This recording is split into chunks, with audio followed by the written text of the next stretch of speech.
మరి సమీపంగా ఉండే దేవుడై ఉన్నాడు, ఆశీర్వదించే దేవుడై ఉన్నాడు. ఆయన ఎవరికి దూరంగా ఉండే దేవుడు కాదు. కానీ 145వ కీర్తన ప్రకారంగా 18వ వచనం ప్రకారంగా దేవుని యొక్క వాక్యం ఈ విధంగా సెలవిస్తూ ఉన్నది. ఏమని సెలవిస్తూ ఉన్నది అంటే ఆలోచన చేస్తూ ఉంటే కనుక ఆయన ఏమంటున్నాడంటే 145వ కీర్తన ఆయన 15వ వచనం ప్రకారంగా సర్వజీవుల కన్నులు నీ వైపు చూచుచున్నవి, తగిన కాలముందు నీవు వారికి ఆహారం ఇచ్చుదువు, నీవు నీ గుప్పిని నింపి ప్రతి జీవి కోరికను తృప్తిపరచుచున్నావు. యెహోవా తన మార్గములన్నిటిలో కూడా నీతి గలవాడు, తన క్రియలన్నిటిలో కూడా కృప చూపువాడు. తనకు మొరపెట్టు వారికందరికీ తనకు నిజముగా మొరపెట్టు వారికందరికీ యెహోవా సమీపంగా ఉన్నాడు. తనకు మొరపెట్టు వారికందరికీ తనకు నిజంగా మొరపెట్టు వారికందరికీ యెహోవా సమీపంగా ఉన్నాడు. తన యందు భయభక్తులు గల వారి కోరిక ఆయన నెరవేర్చును, వారి మొర ఆలకించి వారిని రక్షించును. యెహోవా తను ప్రేమించు వారిని అందరినీ కాపాడును. మనం గమనించుకుంటే తనకు నిజముగా మొరపెట్టు వారికి అందరికీ యెహోవా సమీపంగా ఉన్నాడు. తన యందు భయభక్తులు గల వారి కోరిక ఆయన నెరవేర్చును, వారి మొర ఆలకించి వారిని రక్షించును. యెహోవా తను ప్రేమించు వారిని అందరినీ కాపాడును.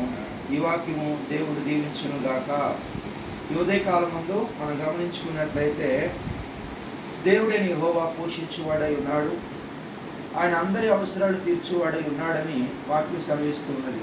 145వ కీర్తనలో మనం గమనించుకుంటే యెహోవా దయాదాక్షిణ్యం గలవాడు. ఆయన ఇంకా చెప్పాలంటే యెహోవా అందరికీ ఉపకారి. ఆయన అందరి పట్ల ప్రేమ చూపేవాడై ఉన్నాడు, కనికరం చూపేవాడై ఉన్నాడు. తన బిడ్డలు బాధపడుతుంటే చూడలేడు, సహించలేడు, ఓర్చుకోలేడు. తన బిడ్డల పట్ల ఆయనకి ఎన్నో ప్రణాళికలు ఉంటాయి.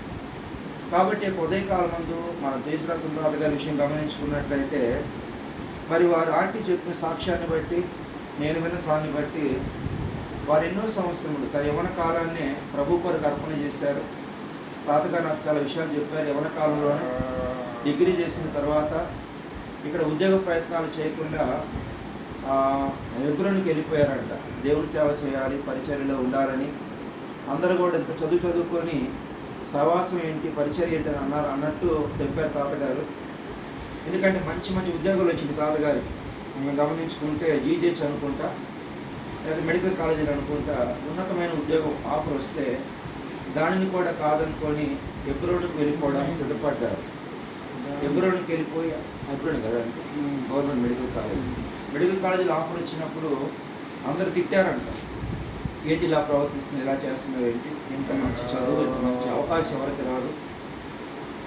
అప్పుడు జాబ్లో జాయిన్ అయ్యి ఉంటే ఈ పాటికల్లా సూపరింటెండెంట్ పోస్ట్లో తాతగారు ఉండే అవకాశం ఉండేది.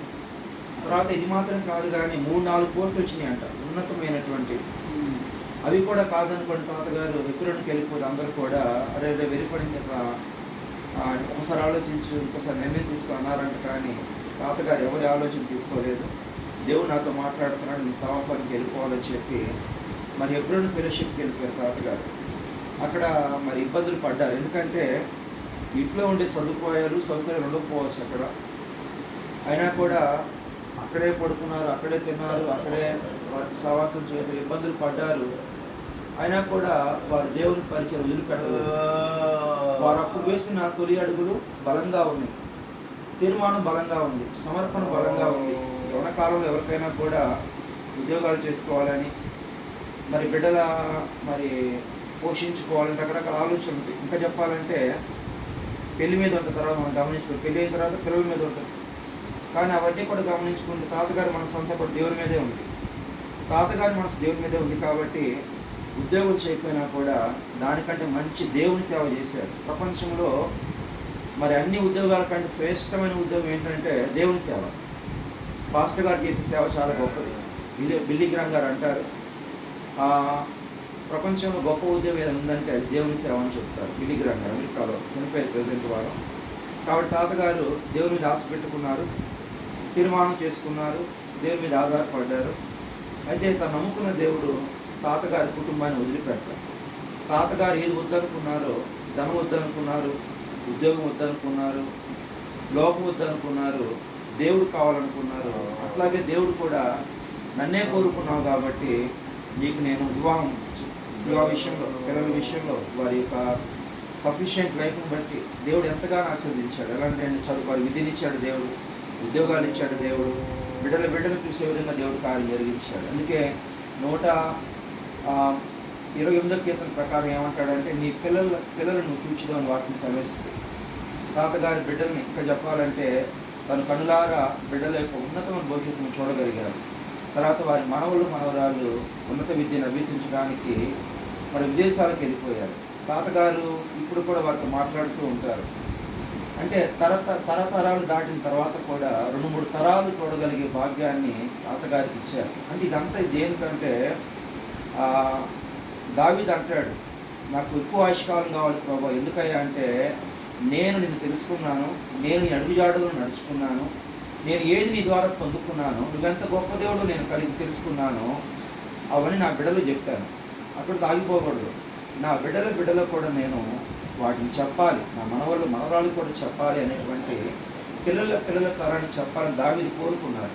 అట్లాగే దేవుడు అధిక ఆయుష్కాలం ఇచ్చాడు దావీదుకి. వారి బిడ్డలు కూడా చూడగలిగాడు. అంత మాత్రమే కాదు కానీ తాతగారు మరి చాలా విషయాలు నాకు పంచుకునేవాళ్ళు. ఆంధ్రపేట విషయాలు, విజయవాడ విషయాలు, బంధువుల విషయాలు, ముఖ్యంగా భక్సింగ్ గారు చెప్పే విషయాలు బాగా చెప్పేవాళ్ళు నాకు గుర్తులేవు.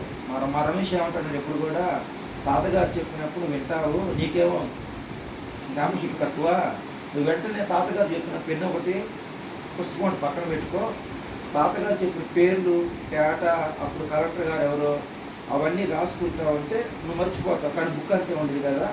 ఇలా తాతగారు ఫోన్ చేసినప్పుడల్లా పెన్ను ఒకటి, పుస్తకం ఒకటి పెట్టుకో, అప్పుడు ఏంటంటే మర్చిపోకుండా ఉంటామని చెప్తా ఉంటాడు. కానీ తాతగారు ఇప్పుడు చెప్పడం తగ్గించారు, అంటే గుర్తుండట్లేదు అనుకో తాతగారికి. ఇద్దరు చాలా విషయాలు చెప్పారు తాతగారు. ఈరోజు ఏంటంటే రమేష్ అదే అంటాడు, అవన్నీ రాసుకో, అన్నీ దొరకవు, మళ్ళీ మనకి అనుభవాలు దొరకవు కాబట్టి పెన్ను పేపర్ మీద రాసుకో అంటారు. నేను చేసిన మిస్టేక్ ఏంటంటే రాసుకోలేదు, చాలా విషయాలు చెప్పాను, మర్చిపోయాను. కానీ దేవుడు బలం ఇచ్చాడంటే, శక్తినిచ్చాడంటే కేవలము తాతగారు తన యవన కాలం దేవుని కొరకు వాడారు.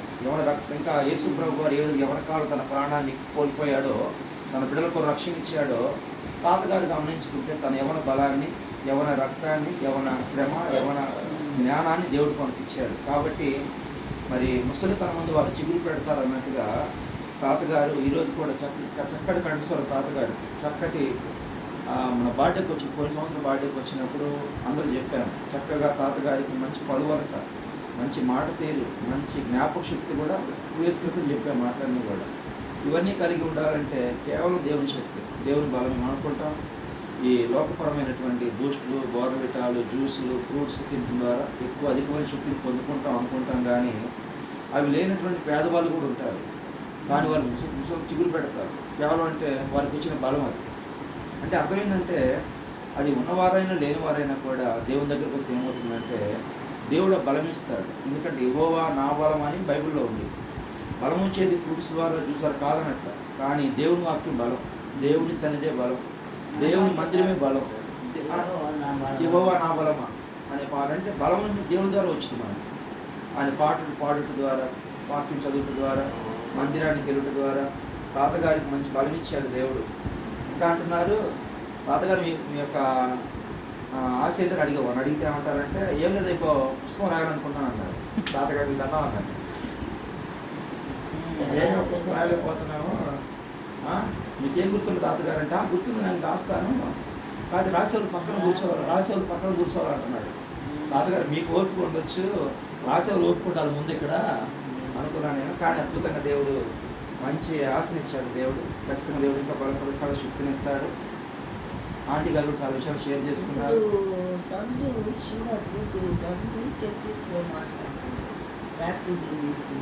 దేవుని స్తోత్రం, పెద్దమ్మాయి కదా సంజు అంటే పెద్దమ్మాయి కదా, దేవుని స్తోత్రం అంటే తప్పకుండా అక్కడ బాత్రూమ్ ముగించింది